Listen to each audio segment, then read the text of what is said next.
This is what I would want. Trust me. Yeah, exactly. My dad would want that. Like people who know my dad very well. Yeah. He's trained. Like my dad was a successful trainer as well in the Birmingham area and things. Like trained the likes of Matthew Macklin, Frankie Gavin, many of these people. I didn't realise I actually know who your dad was because he boxed my brethren Neville Brown. Oh yeah. So Neville's a good friend of ours. Yeah, man. He taught us, as I say, taught us so much. 13th and final rounds. We're here with one tall fighter in Shakan. He's in high spirits to say that he's had a little bit of a disappointment, but this is part of boxing, right? Yeah, definitely. As I said, man, I take the good with the good, the bad with the bad. Life goes on. You either can choose to sink or swim, unfortunately, and I'm one of those who always going to choose to swim. I'm raised by a strong individual, as well as a strong mom who's still here, but my dad was a very strong man, and he installed a lot of discipline in me and my brothers. You know that old school. I know it. Yeah, so he installed that in me and my brother. Yeah, man, he installed that in us, and my dad was a fighter himself. Wow. And it's talking to him in the last few days when I wasn't going to announce this until after my fight. But it's part of life, isn't it? Like maybe other people will look at myself as a fighter and see that we are human. We go through everything what everyone else goes through. We just choose to handle it different. Reason why I didn't want to go through it all like that because I just didn't want to get flooded with all these condolence messages coming into a big fight. But like talk to my dad and things like that before everything. He would have he's always the same, like you have to knock him out, you have to do this, and get the play to yam and don't play some. My mom always trying to overfeed me that. He'd want that, so I've took strength in this tough time, and I've got great family around me and friends, but my family's done amazing, like in allowing me to focus for the fight and taking a lot of the pain off. Well, not pain, but a lot of the pressure off my back. Pain's always there. As I said, I'm open. Many days I'll train. Boxing's good therapy, clears your head, really does. And then you have that moment in the car where you have to let out.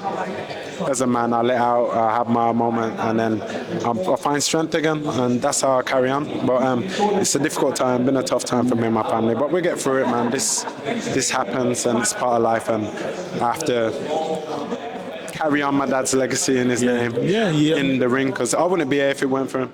He's the man who put me and my family on me and my family. Even my mum was up running. My dad literally was that regimented, but he showed me how to throw a jab, and there's clips I've got. Wow. Which clips I've got with my dad fighting and things, and I throw the jab exactly the same as him, and certain things the same. So I'm grateful for him. I can say to you, R.I.P. to your father, and may God comfort you and your family. Thank you. And you have got some strength. Not a lot of people can do this, where they're going through problems like you're going through, and then want to go and pursue to go into a fight in a show like this. But you know what I mean? Your dad will be proud of you, man. Yeah, but he always used to say that about me, but I find strength in knowing this is what I would want. Trust me. Exactly. My dad would want that. Like people who know my dad very well. He's trained. Like my dad was a successful trainer as well in the Birmingham area and things. Like trained the likes of Matthew Macklin, Frankie Gavin, many of these people. So and they would say the same thing. I had a conversation with Matthew about it actually, and I told him, and he was obviously broken about it, but he's like, what your dad would want, man, and your dad would want you to go and win this belt, and that's why there was nothing in my way of this camp. I had a different fuel and a different strength and motive to proceed on and get. You give you a strong name as well, Shakan. You know what? I'm proud of that name. Nice name. You know what? You don't even need a nickname. So you know what it is? My dad, growing up, he used to watch all these Shaka Zulu films. And it'd be on the TV all the time. And I'm wondering from a young age, like onwards, I used to watch the TV with my dad. Obviously, growing up, your dad's a hero and things. I watch the TV and I'm like, why has he got all these films? I'm like, they're talking different languages and that. This is how I used to think back then. But obviously, it was a lot. And then I remember asking him and obviously talked to my mum, and he was like, you know what, I named you after a warrior. And I'm like, what are you on about? It's like Shaka Zulu, we always used to watch. And it's like, he just added the N on his name after Shakan, and I'm so proud of my name. Did you research it's obviously warrior African heritage name, so I'm happy with it, and it's something where obviously I want to carry on living up to that for him. Yeah, man, King United, carry living on that. But I'm proud of that, man. I've typed that name on Facebook before, and I ain't seen no other Shakan come up, so I feel it's unique. Do me a favour, say it with that patchwork accent, just how your dad would say it. Say my name. Yeah. Shaka Zulu, Carl, my When him does that, he'd be like, Shakan, big head boy. That's how my dad would say it. Yeah, There's a sound system called Shaka as well. There's a what? The sound system called Shaka. A Shaka. Yeah, I've heard of Shaka. Yeah. Not Shakan. Not Shakan. Yeah, that's different. Darling, we're You looking twisted for- yours a bit. You tweaked it up a bit. Me and my wife always talking about if we have kids, we want a different name. I quite like that. Name it after you. Name it Shakan after you. Keenan. Hey, Nice, sounds isn't good. it? The junior at the name, so I get the code. I'm gonna have to call. Shakan Junior. Shakan I Keenan have to Junior. copyright that there. Yeah. Unless they want to put the junior at there, and then we're good. But apart from that now, what you're going through, but I was live tweeting you, how you're getting through things now. Are you happy? What you up to now? What you Let doing me ask you a yourself? question off the back of Go on, that.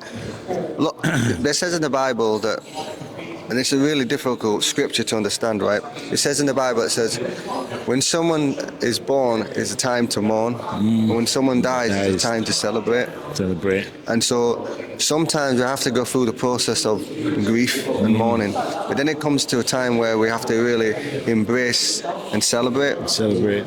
What And I is know left that for you? you're at that stage now where everything your dad's taught, you're just making proud, right? Yeah, man.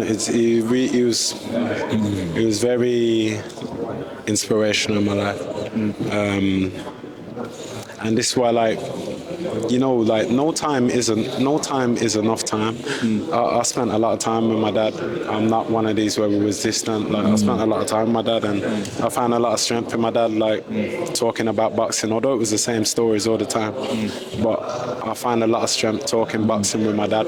And he's been there, he's been with the 10-ounce gloves, he's fought in front of crowds, he's fought on the Frank Warren shows, he's fought on all these shows coming up. So my dad knew his boxing, and I was just happy as a kid. Although he didn't allow me to fight, he allowed me to do the pads, he allowed me to spar, and I was just happy just making him proud, putting on the pads, on the gloves, him taking me on the pads, me being a part of the gym. He didn't let me box for a long time, but I understand it now, because you understand life, looking at it backwards. I wouldn't want my young 9-year-old daughter to box. So it was 9. How old are you? 9? No, when I first walked into the gym, I was 6 years old. 6 years, yeah. When And I you was fought? But when I had my first fight, I was 22 years old. My first time That is bedded in. That is Yeah. the seeds inside there to grow. I was playing football for West Brom for like 6 years. So my dad just wanted me to focus on the football. My brothers, Sean, my older brother lives in America. My other brother Andre is here, and my other brother Anwar. I wasn't the best out of them. My brother Anwar was the best. He was the southpaw. He boxed for England. He's represented, or fought around the country and things. I wasn't the best, I admittedly say, but I was just that younger brother who they're trying slap up the head punch to go and do the dishes, and I weren't having it, you know what I mean? So my dad took me to the gym anyway, and it was one of them. I got better with the skill. I just enjoyed the physical workout, the physical bit of boxing, and I'm just, as I say, man, you see me in the ring, you see my dad, because it's what he put me in, and my Build that character, right? Nice. Character. And it's like you said that there's a time to mourn, there's time to celebrate. Yeah, I've not had the whole full time to mourn. I've had my moments to mourn because I'm a human. I've got a heart. I'll honestly say it hits differently when you lose a parent. 100%. I've had my time where I've trained, I felt better. And I'm driving home, you could have a memory, you could see a dad walking with their kid or whatever, or something like that, and it hits memories back in you. I could drive past my old area, and then automatically, without me wanting to, tears just start coming down. Yeah, I get it. So I just allowed my body to process it that way.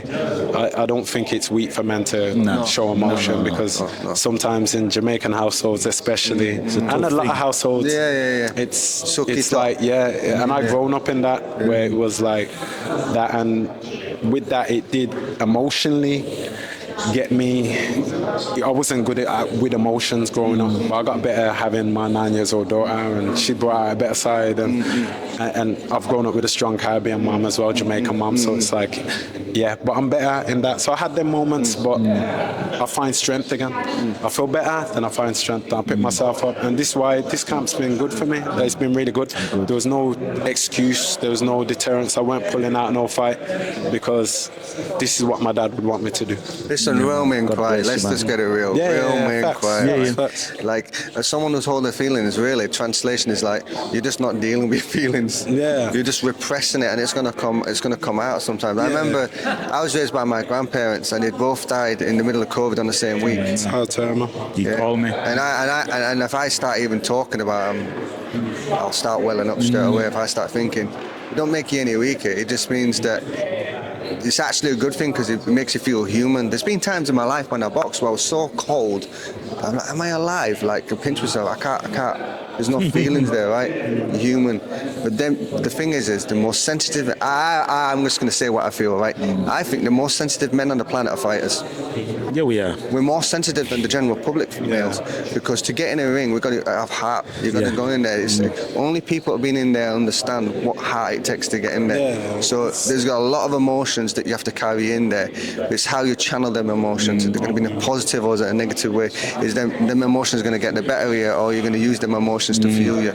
You seem like you're in a place where you've dealt with the situation and you're ready to move on and you balanced it. Balanced it. Yeah, out. I couldn't say, like, obviously it's so fresh. Like, my dad ain't even in the ground yet, you know. Like, he's we've planned his funeral is going to be March the 14th. So obviously for me, ideally it would have been icing on the cake for him to get this bout this weekend and do things and have the time to just finally just relax with the family and do things. But nevertheless, you know, I'm good to go whenever the CB bout is, no matter what.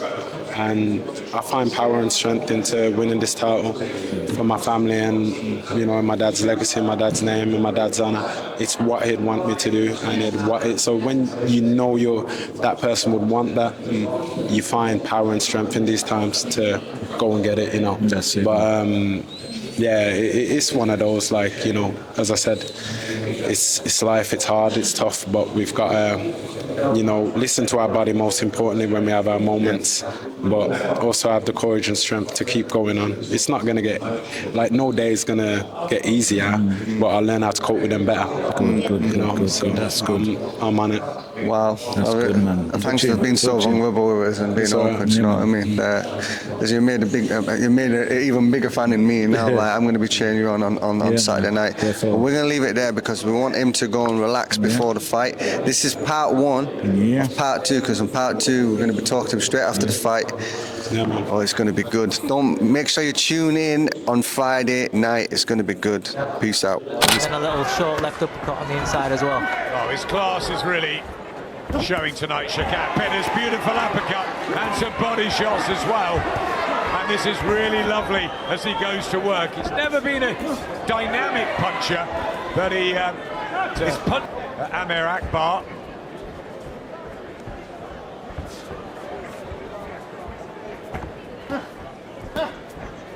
And Rubaka, sorry, and right shot was a sweet shot from Shakan Peters, and that was timed so well, and his legs are all over the place. He's in trouble, big trouble. Shakan Peters teeing off, fights about him. He stopped here. He's got to throw something back.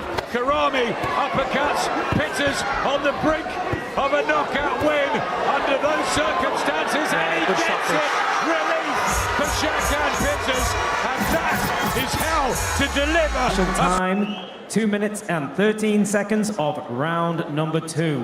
Therefore, your winner by TKO from Birmingham, West Midlands, Shakan Peters.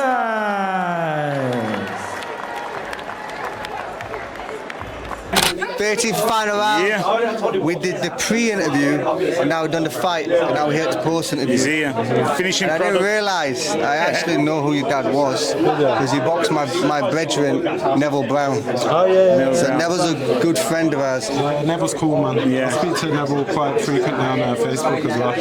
He's a good guy, man. Good man. Yeah. I boxed in the 90s with him in the Ingles gym. Yeah. You boxed Neville Brown as well. Yeah. When we used to spar with him, I was one of the kids in the gym, and he would have been British champion.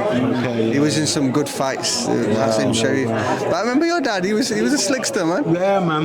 He was. He taught us, as I say, taught us so much. Yeah. Always the first person to put us on the pads. I was on the pads from young with him, man. You know, I'm at that stage in life where I just want to make him proud. Yeah. And I'll be on the pads for like You about will. 6-8 rounds, and he's just doing it, and it's like, yeah, man, it was good. My dad, honestly, as I've said, my dad's the reason why I've been doing this. You know what I mean? It's his talent which has allowed me to be on these stages.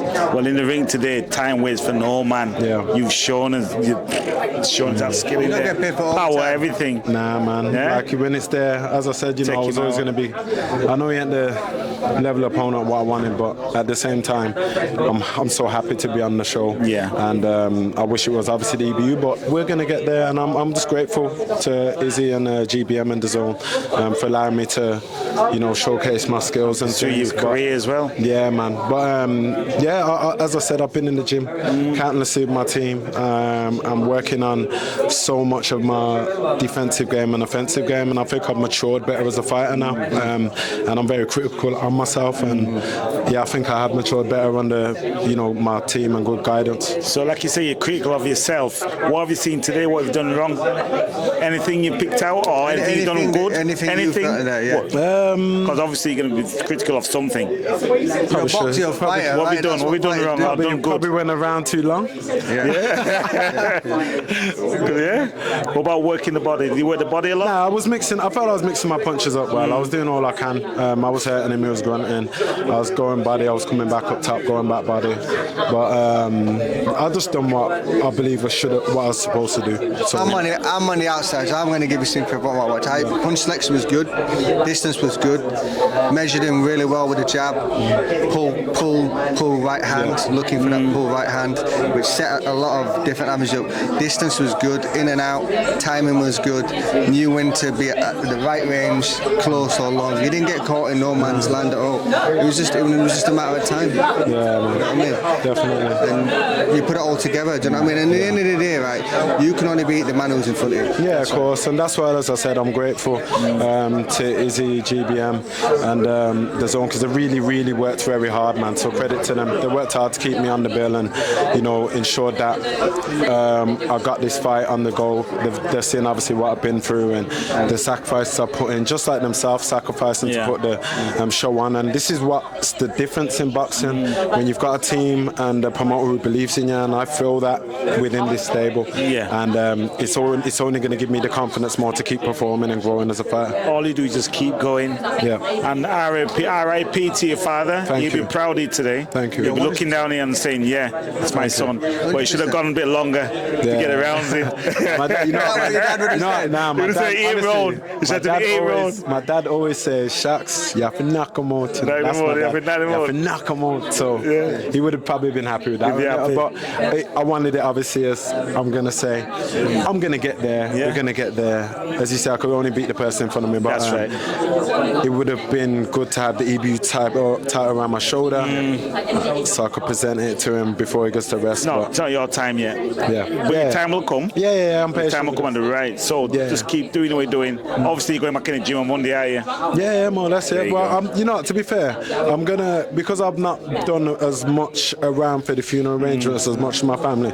I think I need to give myself at least a week just to fully get onto things, because you want to see, they went to my dad's house, you know, cleaned it out, done everything. Yeah. I went to meetings. Don't get me wrong, I was doing things in between camp, like visiting my dad in hospital and doing a lot of back and forth trips, but they've really taken the weight off my shoulder in preparation for this, for the European title, because they know that's what my dad would have big wanted. deal, right? It's a big deal. Yeah, it's a big deal. And as I said in the first interview, you know, it's tough because yes, I'm strong mentality, I'm a strong person, but I'm I'm a Well, you're a human. human being. And I've not had time to fully grieve. I've not had time to fully. get that. It's always been a stop-start. I went training. I'm driving home. I grieve a bit. I and get it's you. like I get you. your body feels different if you grieve before training. It's like almost have to hold it in train. And then if I feel I have to grieve, I grieved a bit. But my dad's a strong, proud man, and like I said, he'd want me to get this strap. One thing you're gonna do. Listen, your dad didn't let me go on. finish this. Your dad didn't just build talent into you, build character into you. Right? Yeah. And all champions don't just have ability, because ability can only take you so far. Character is what takes you to the finish line. The things, these pit stops and all the rest, you're going to be in different aspects of your career. You're going to be in different aspects of the fight. But you know when you've been through these set of things that you can have a conversation in a split second and say, no. I've been through harder. I've been through tougher situations. I'm made for this. Right? I'm going to suck it up. Even the pit stops in your boxing career. I mean, even the 2 losses you have on your record, they're who's made you a better fighter. They are good fighters that you lost against, and sometimes you have to lose to be able to come back stronger. You know what I mean? And I'll tell you with them fights, like when I lost to Craig, and I'm very critical of myself. Obviously, all these fights, they obviously won, and I'm not taking nothing from them. But me as a fighter, even though I was a British champion then, I was a lot more inexperienced as a fighter.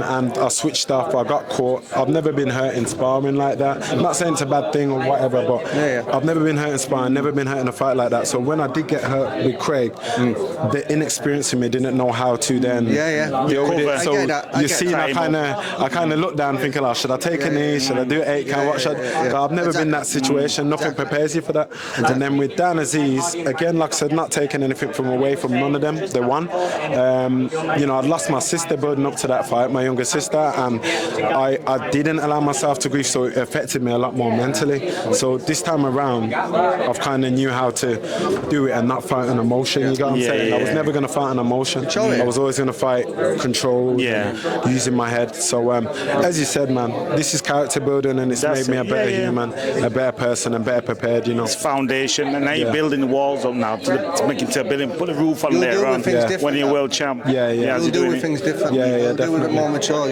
You've gone so far in your career winning things in ability. Now you're going to win it on character and ability. Yeah, man, definitely. Listen, your dad's in spirit.